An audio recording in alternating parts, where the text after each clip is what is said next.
నమస్తే, welcome to NTV sports. IPL 2025 సీజన్లో భాగంగా విశాఖపట్నం వేదికగా జరిగిన మ్యాచ్ లక్నోపై ఢిల్లీ క్యాపిటల్స్ సంచలన విజయాన్ని సాధించింది. 210 పరుగుల భారీ లక్ష్య ఛేదంలో ఓ దశలో 66 పరుగులకి 5 వికెట్లు కోల్పోయినప్పటికీ మరో 3 బంతులు మిగిలి ఉండగానే 1 వికెట్ తేడాతో ఢిల్లీ గెలిచింది. ఈ మ్యాచ్ లక్నో ఓడిపోవడంతో క్రికెట్ ప్రపంచం దృష్టి మొత్తం ఒక్కరిపైనే పడింది. అతడు మరెవరో కాదు, లక్నో యజమాని సంజీవ్ గోయాంకా.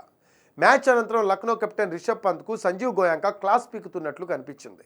బౌండరీ లైన్ ఆవల డగౌట్లో రిషబ్ పంత్ను గోయాంకా ప్రశ్నిస్తూ కనిపించాడు. ఇందుకు సంబంధించిన ఫోటోలు ప్రస్తుతం సోషల్ మీడియాలో వైరల్ అవుతున్నాయి. ఈ ఘటన ఐపీఎల్ 2024 సీజన్లో సన్ రైజర్స్ హైదరాబాద్పై లక్నో సూపర్ జైంట్స్ 10 వికెట్ల తేడాతో ఓడిపోయిన తర్వాత చోటు చేసుకున్న ఘటనను గుర్తు తెచ్చింది. నాటి లక్నో కెప్టెన్ కేఎల్ రాహుల్పై గోయాంకా సీరియస్ అయ్యాడు.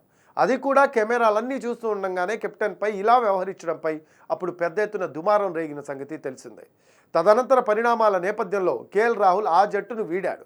మెగా వేలంలో అతన్ని ఢిల్లీ క్యాపిటల్స్ కొనుగోలు చేసింది.